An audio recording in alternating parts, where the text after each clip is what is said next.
Magandang araw po sa inyo. Bago po tayo magsimula, ini-invite ko po kayo na panoorin ang aking mga personal vlogs. Ganon din, huwag kalimutan na mag-like, share, and subscribe. Mag-post din ang inyong mga comments sa ating YouTube channel.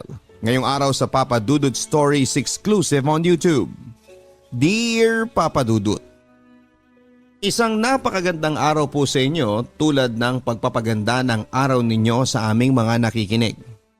Naway lalo pang tumatag ang inyong programa. Isa na po ako sa mga masayang tao once na itong sulat ko ay maikwento ninyo. Kaya sana ay mapili niyo po ito. At salamat po sa lahat. Itago mo na lamang ako sa pangalang Christina. Papadudot, hanggang kailan po ba ang epekto ng unang pag-ibig? Unang pag-ibig na kahit na hindi naman naging kami, ang gulo, hindi ba? Kaya hayaan niyo pong ikwento ko sa inyo.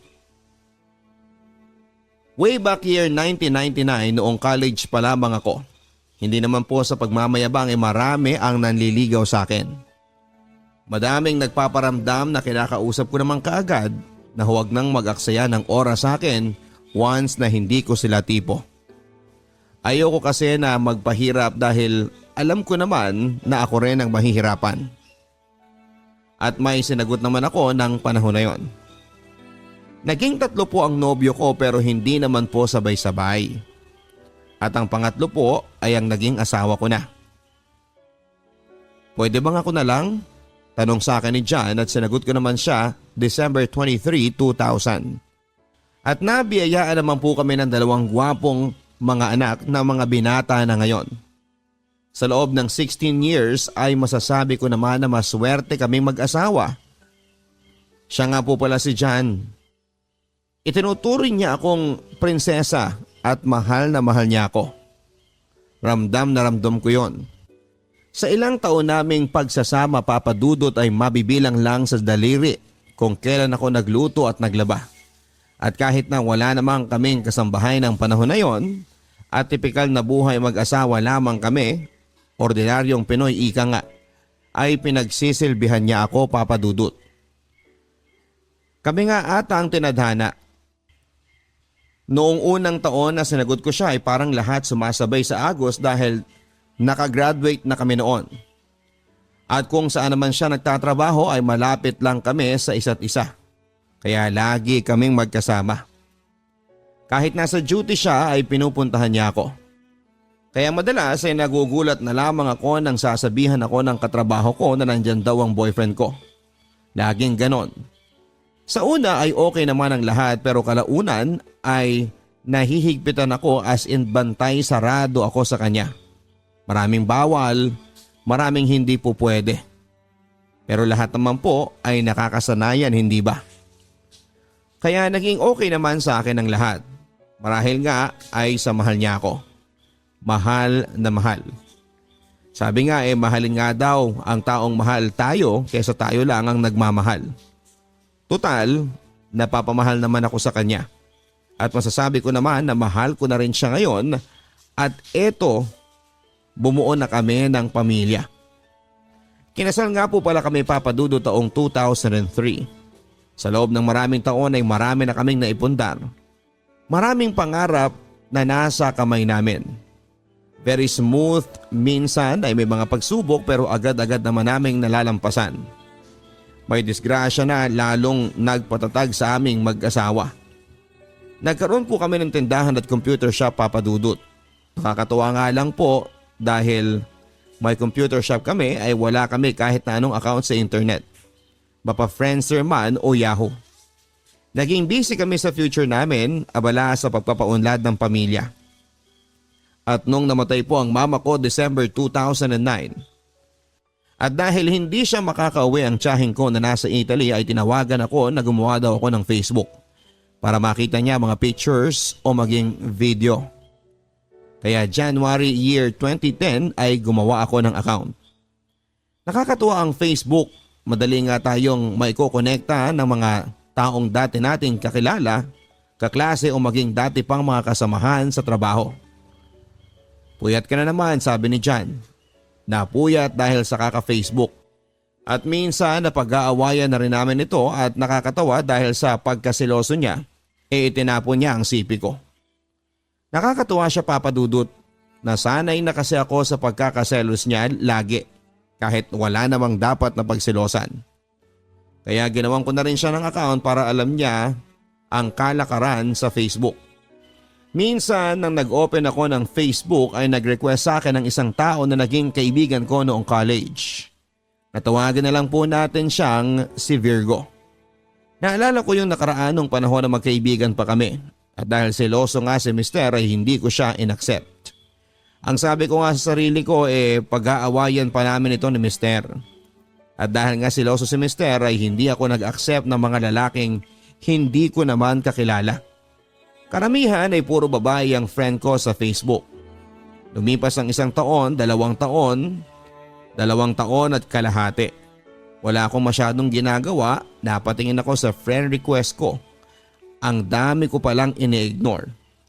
103 na pala. I-check ko nga isa-isa.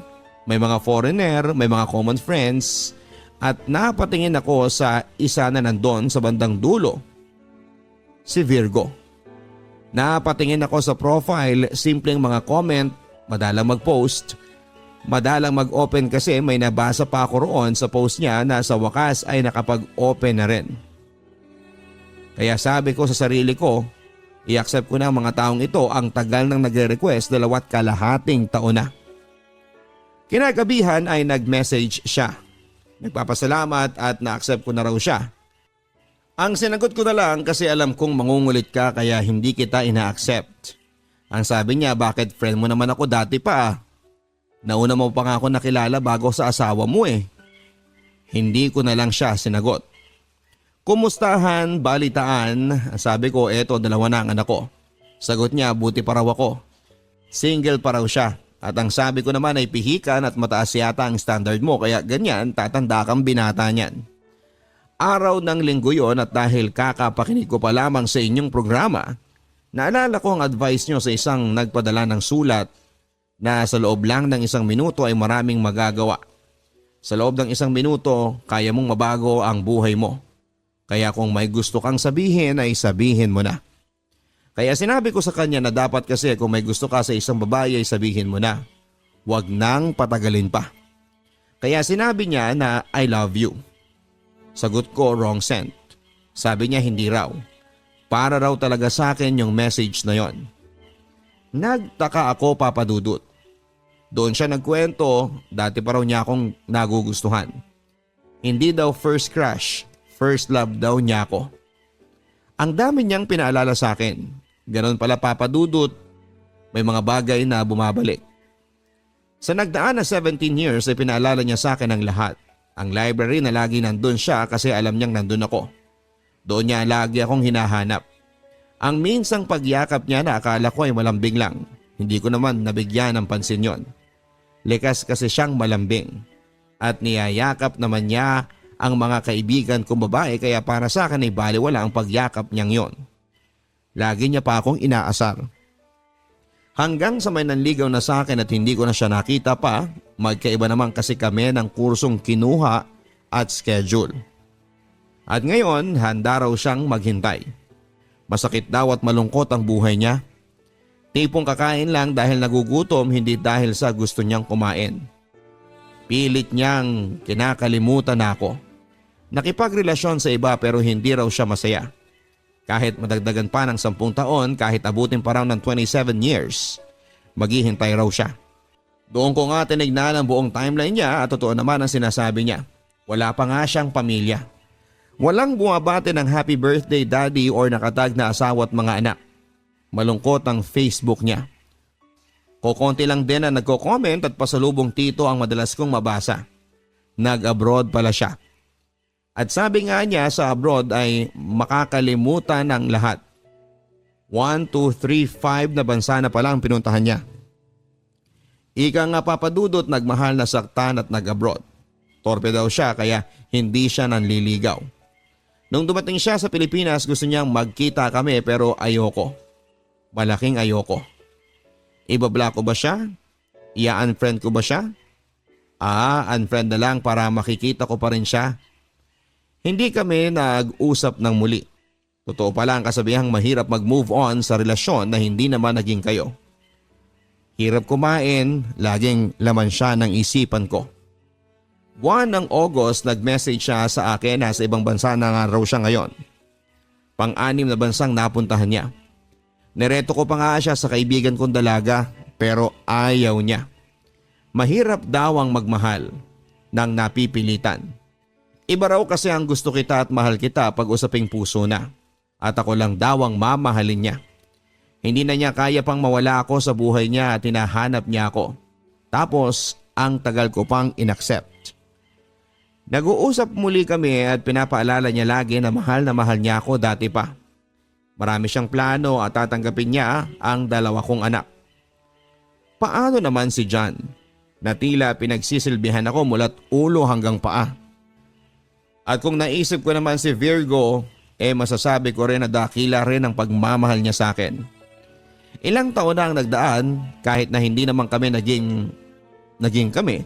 Tanging paglalambing lang ang ginagawa niya sa akin, dinala niya yon sa buong buhay niya sa loob ng 17 years.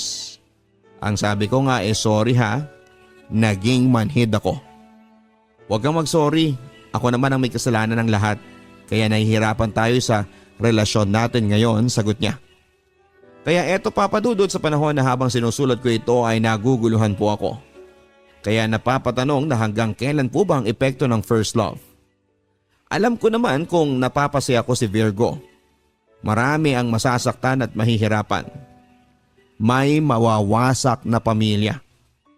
Naguguluhan na po ako Papa Dudut. Salamat po. Kayo na pong bahala sa pagbasa ng sulat ko. First time ko kasing magkwento. Lubos na gumagalang, Christina. Magandang araw sa inyo mga kaibigan. Bago po tayo magpatuloy sa ating kwento ng pag-ibig dito po sa Papa Dudut Stories, huwag kakalimutan na mag-like, mag-share, mag-post ng comments at mag-subscribe sa aking YouTube channel.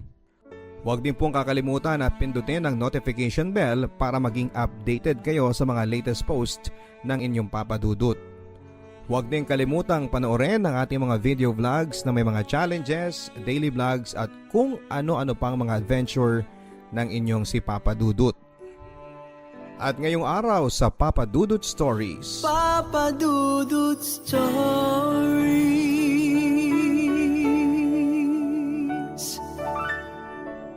Maraming pagkakataon sa buhay ko Papa Dudut na gusto ko nang sumuko habang nagdadalang tao po ako. Sa pakiramdam ko kasi Papa Dudut ay sobrang kinawawa ako ng taong labis kong minahal at pinagkatiwalaan. Pero magagawa pala akong paikutin. Yung akala mong taong tutulong sa'yo sa panahon ng krisis ang mas mauuna pa palang manloko sa'yo. Dear Papa Dudut, mga ka-stories, tawagin niyo po ako sa pangalang Teresa. Hindi ko po yan tunay na pangalan. Nababaitan lang po ako sa pangalang Teresa. Siguro dahil sa alam kong pangalan siya ni Mother Teresa.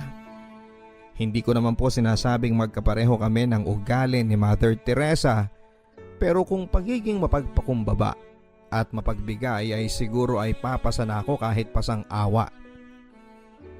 Yan ay kung pagbabatayan ang mga masalimuot na pinagdaanan ko sa buhay pag-ibig. Hayaan niyo pong simulan ko ang aking kwento ng buhay ko noong nag-aaral pa lamang ako sa kolehiyo. Hilig po naming magbabarkada at magkakaklase na dumaan muna sa malaking basketball court sa aming barangay sa tuwing uwian na. Gustong gusto ko po kasi na pinapanood na mag-practice at maglaro ng basketball ang mga varsity players sa aming barangay. Lalong lalo na si Brian. Tisoy, gwapo, malinis sa katawan at higit sa lahat ay pagkabango-bango pa rin niya kahit pawis na at malakas talaga ang karisma niya sa aming mga kababaihan at mga beki na rin. Kung sa kahawigan po sa artista ang pag-uusapan ay parang si Wendell Ramos po ang datingan niya. Mas pabatain mo lang ng konti, Papa Dudut. Aaminin ko po sa inyo, Papa Dudut, na kilig po ako sa kanya sa tuwing mapapatingin siya sa grupo namin habang nag-cheers sa kanya. Pakiramdam ko kasi ay malingon lang siya sa grupo namin ay may ulam na kami. Kanin na lang ang kulang. Dahil dito ay naging open po ako sa mga kaibigan ko na walang ibang pwedeng magpa-cute kay Brian at sa akin lang siya. Oy mga Bilat at Bex, basta sa akin na si Brian ha. Wala nang pwedeng magpa-cute sa kanya. Understood? Ano to? First come, first serve? Yan na bang labanan, Teresa? Pangi-isplok naman sa akin ng isa naming kaibigang Becky. Basta. Sa akin siya. Makikipaglaban ako ng patayan para sa kanya. Walang ibang pwedeng makagalaw sa kanya, no? So ikaw lang ang pwedeng magpagalaw sa kanya. Natatawang hirit pa ni bakla, dahilan para sabay-sabay kaming magtawanan. Marahil marami sa mga judger ninyong listeners ang sasabihing sobrang landi ko noong dalaging ding pa lamang ako, Papa Dudut. Well, opo ang isasagot ko. Ako na talaga ang nagbibigay ng motibo sa kanya. Para lang mapansin niya ako, Papa Dudut, ay nandyang nagpapalit ako ng sexy shorts kapag manonood na ako ng game niya. Hindi pa kasama dyan yung nagpapadala pa ako ng food para lamang sa kanya. Kaya nga kahit sa codename ko sa storyang ito ay ginawa ko na lang pong Teresa para magmukha naman akong Santa. Sa kanya lang naman po ako naglalandi, Papa Dudut, kasi pakiramdam ko ay siya talaga ang the one para sa akin. Bagay kami. Tisoy siya, morena ako. Gwapo siya, maganda naman ako. Kahawigan ko daw po si Winwin Marquez, sabi ng ilan sa mga best friends ko. Pambiyukon kumbaga ang tindigan. Unforgettable para sa akin, Papa Dudut, yung araw na nilapitan ako ni Brian at kinausap. Alam kong mas matanda siya sa akin ng ilang taon, kaya naman kuya pa nga ang tawag ko sa kanya dati. Pawalang mali siya lang ang peg ko, pero deep inside ay gusto ko nang jowain siya noon. Thank you nga pala sa inyo. Lalong lalo na sa iyo, Teresa, sa palaging pag-support sa mga games namin. Pakiramdam ko kayo ang lucky charm ng laro namin. Lalong lalo ka na. Seryoso ang sabi ni Brian. Napastatwa na lang ako noon, Papa Dudut, dahil sa sobrang kilig na aking nararamdaman. Yung mga barkada ko naman ay todo tukso sa aming dalawa. Nakahalata na yata si Brian na crush ko din siya. Mula kasi noon ay lagi na niya akong nilalapitan sa tuwing matatapos ang basketball practice nila. At makalipas nga po ng 3 araw ay naging kami na. Officially ay masasabi ko na sa lahat na talagang akin lang po si Brian. Cheap man tignan dahil 3 days ang ligawan at sinagot ko siya kaagad ay wala akong pakialam. Ang importante sa akin ay hawak ko na ang titulo na si Brian na ang jowa ko. Ako ang GF niya. Ang saya, hindi ba? After ng practice ay humiwalay na kami ni Brian sa mga barkada ko at mga kalaro niya. Madalas ay nagpupunta kami sa kung saan lugar na pwede kaming makatambay at makapag-usap bago niya ako ihatid sa bahay. Halimbawa ay kakain kami sa fast food o kaya naman ay manonood ng sine kapag may time pa. Basta huwag lang kaming masyadong gagabihin ay okay lang naman sa bahay. Alam ng mga magulang ko, Papa Dudut, na nililigawan po ako ni Brian. At okay lang naman daw sa kanila. Palibhasa kasi ay iisang barangay lang kami at kilala naman ng parents ko ang mga kamag-anak ni Brian. Basta mahigpit na bilin lang sa akin ni Mama ay uuwi ako ng bahay bago mag 9:00 ng gabi. At dapat ay magte-text ako kung saan na kami ni Brian. Ang alam sa bahay, Papa Dudut, ay nililigawan pa lamang ako ni Brian. Hindi ko pa kasi maamin sa kanila na 3 days lang ay sinagot ko na si Brian. Nakakahiya at siguradong pagagalitan ako ni Mama kapag nalaman niya na hindi man lang ako nagpakieme sa una kong manliligaw. Exclusive lang sa mga karibal ko kay Brian ang info na officially ay kaming dalawa na at hindi na siya pwedeng landiin pa ng iba. Isang araw, inabot kami ng malakas na ulan sa basketball court.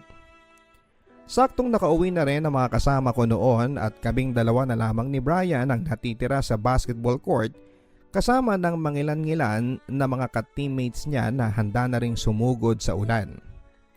Nakakainis lang kasi 15 minutes lang ang pagitan nang nakaalis na ang mga friends ko nang biglang bumuhos ang malakas na ulan. Na-stranded pa kami ni Brian. Kung nakasabay sana kami pa uwi, di sana nasa bahay na ako. Pihadong magkakasakit kaming dalawa ni Brian kung susugod kami sa ulan. Sakay ng motorsiklo niya at isa pa ay takaw aksidente rin dahil madulas na sa daanan. Nag-text na lamang ako sa bahay papadudot na baka malate ako ng uwi dahil na-stranded nga ako sa ulan. Huwag na lang silang mag-alala kasi kasama ko naman si Brian. Hanggang sa nakauwi na lahat maliban sa amin ni Brian. Dahil carry lang sa kanila ang mabasa ng ulan. Ang ending, kaming dalawa na lang ni Brian ang natira sa basketball court. Samahan mo ko Brian sa CR. Naiihi na ako at saka natatakot din ako eh. Sira kasi yung ilaw doon. Hindi naman umangal si Brian sa request ko sa kanya. Ang ginawa ko ay kinausap ko lang ng kinausap si Brian habang nasa loob ako ng cubicle para mawala ang kaba ko sa dilim ng CR. Siya naman ay oo lang ng oo ang sagot. Pero biglang tatahimik na lang siya. Tapos kapag hinanap ko na ulit siya, saka naman ito tatawa ng pagkalakas-lakas. Huwag mo na nga akong binibiro ng ganyan. Mas lalo ako natatakot Brian eh. Pasigaw na sabi ko sa kanya. Nakakatuwa ka palang asarin dahil sobrang matatakutin ka sa dilim. Sabay tawa niya ng malakas. Sa pagbukas ko ng pintuan ng cubicle ay nakita kong nakatayo sa harapan ko si Brian papadudot. Laking gulat ko nang bigla siyang pumasok at yakapin niya ako ng mahigpit. Sa unang pagkakataon ay nakaramdam po ako ng malakas na bultahe ng kuryente sa aking katawan. Kaya naman kahit malakas ang hangin at bagsak ng ulan, sa labas ay para akong nakaramdam ng kakaibang init sa aking katawan. Yung yakap niya sa akin ay nasundan pa ng masarap na halik papadudot. Unti-unti akong naging statwa habang ginagawa niya akong halikan mula sa labi hanggang sa leeg. Balikat ko hanggang sa aking dibdib. Hindi ko na siya pinigilan papadudot. Nagpaubaya na lamang ako sa kanya. Nagawin sa akin ang mga bagay na nagpaparamdam sa akin ng saya at sarap. May nangyari sa aming dalawa sa loob ng cubicle ng madilim na CR. Hindi pala nakakatakot sa dilim papadudot basta kasama mo lang ang lalaking pinakamamahal mo. Todo-todo lamang ako sa pagpapaubaya sa kanya.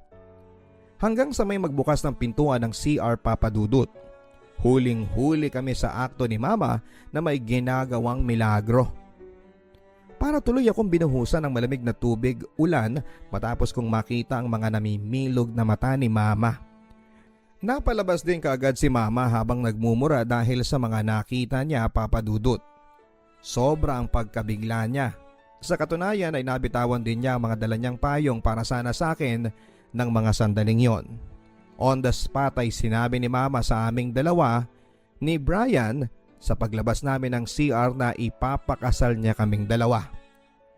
Aaminin ko po sa inyo papadudot na hindi naman ako masyadong affected sa mga nangyari. Pwede mo ngang sabihin na ako lang yung pinakasal ng pwersahan na masaya pa. Kasi nga alam ko naman sa sarili ko na mahal ko si Brian. Mabuti na lang at graduating na rin ako sa college noon. 2-year course lang kasi ang kinuha ko sa college. After ng seremonyas ng kasal sa opisina ni Mayor ay tumira na kami ni Brian sa iisang bubong. Sa bahay ng nanay ni Brian. Pinagpatuloy pa rin ni Brian ang pagiging varsity ng basketball. Suportado naman kami ng nanay niya na nagtatrabaho noon sa Japan. Kaya financially ay nakakaluwag kami. Minsan sumasala ng padala ang mama niya pero nakakahingi naman ako ng tulong kina mama kapag kinukulang. After 2 months ng pagsasama bilang mag-asawa ay nabuntis nga ako, Papa Dudut. Feeling alaga ako noon kay Brian. Excited na siya sa magiging anak namin. Sana daw ay maging baby boy para may kasama siya sa paglalaro ng basketball. Hindi nagbago ang pagiging malambing ni Brian. Same with yung hilig niya sa pagbabasketball. Araw-araw pa rin, parang basketball is life sa kanya.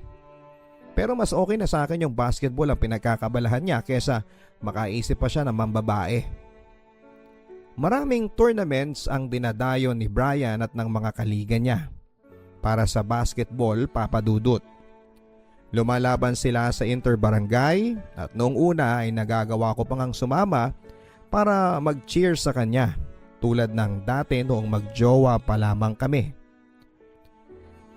Pero nung lumaki na ang tiyan ko at hindi na ako makaangkas sa motorsiklo niya ay hindi na ako sumasama.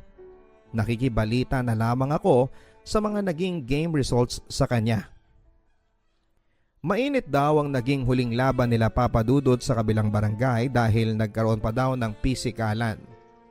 Hindi naman na sa akin bago yung ganong klase ng mga eksena sa game court. Kaya parang baliwala lang sa akin nung sinabi niya yon.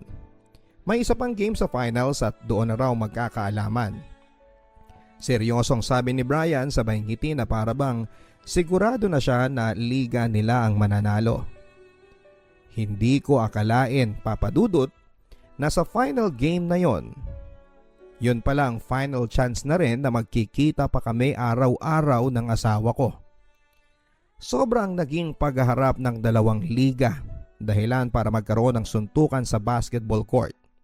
May napuruhan si Brian dahil halos manghiram ng mukha sa aso yung nakasuntukan ni Brian.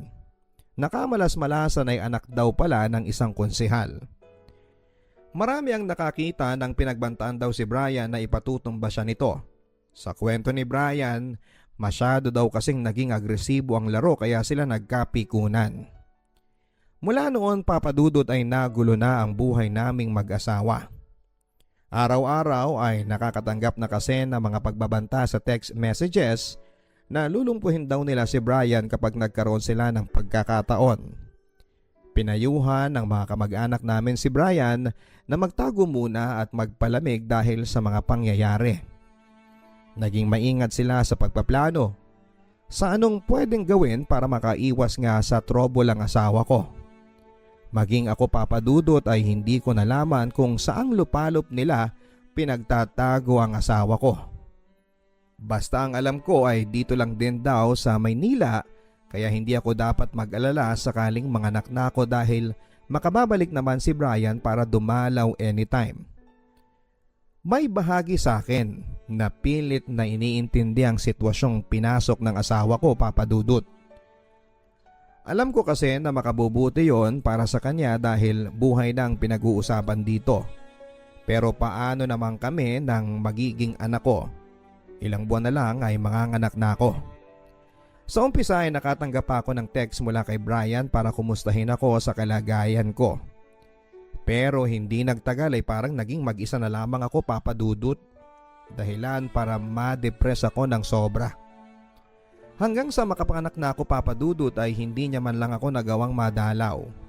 Bumilang pa nga ng 5 araw bago ko nakitang pagmumukha ng asawa ko. Mabilis lang yon. After nilang magpiktura ng baby namin at mag-iwan siya ng pera ay sumibat din siya kaagad. Iniisip ko lang kayo ng baby natin. Hindi ako pwedeng tumambay dito sa bahay natin. Mahirap na. Alam ko na marami ang nakamanman sa akin. Seryosong sabi ni Brian. Ipinakita din niya sa akin ang huling text message na natanggap niya. Bayad na raw ang taong tutumba sa kanya. Bagay na labis na nagpa-worry sa akin. Naiiyak na lamang ako noon, Papa Dudut, dahil pakiramdam ko ay unti-unting nasisira ang pinapangarap kong masayang pamilya dahil lamang sa galit sa kanya ng ilang makasariling tao. Ginamit nila ang yaman nila para makapanakit ng ibang tao. Pakiramdam ko noon ay ako ang mas biktima at ang baby namin sa naging sitwasyon ni Brian. Para akong may asawa pero wala.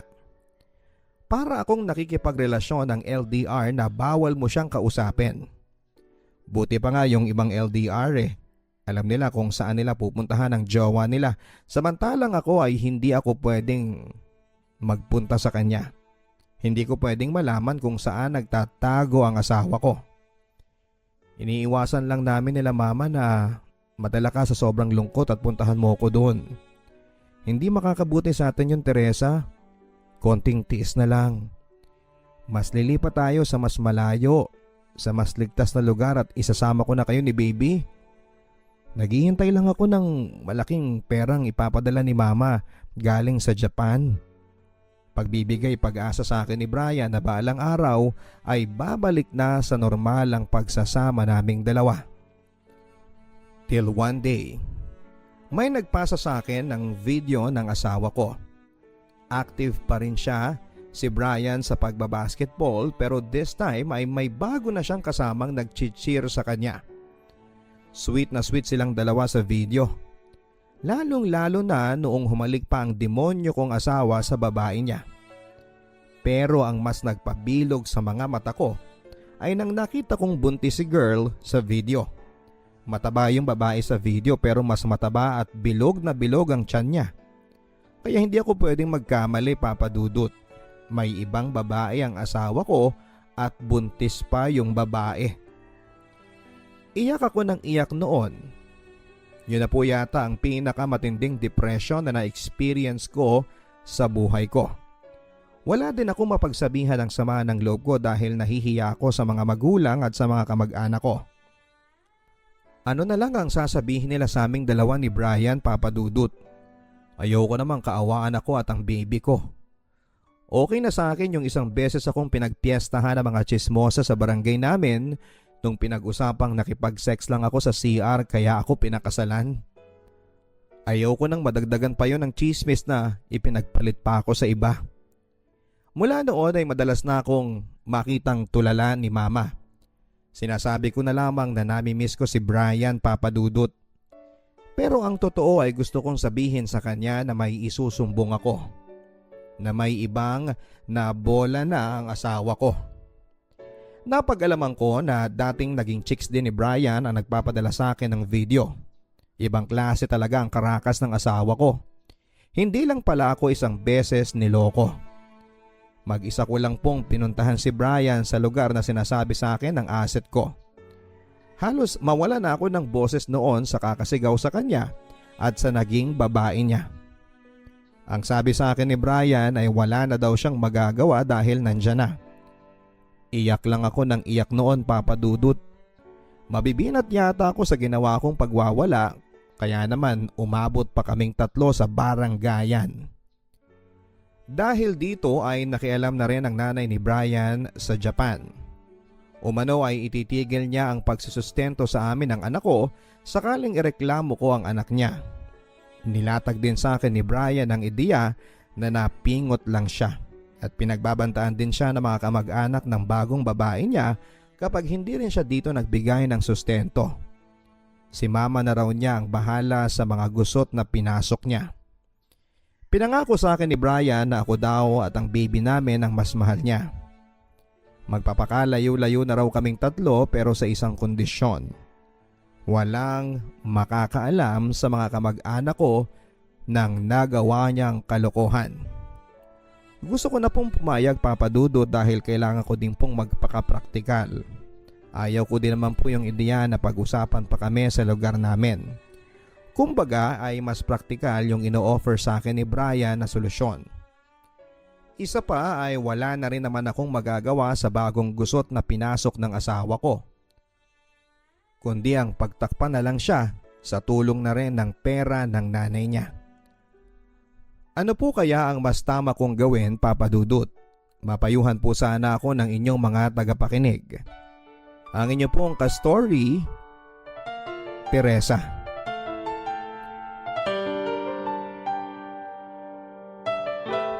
Maraming salamat, Teresa, sa pagiging open mo sa amin sa naging live story mo.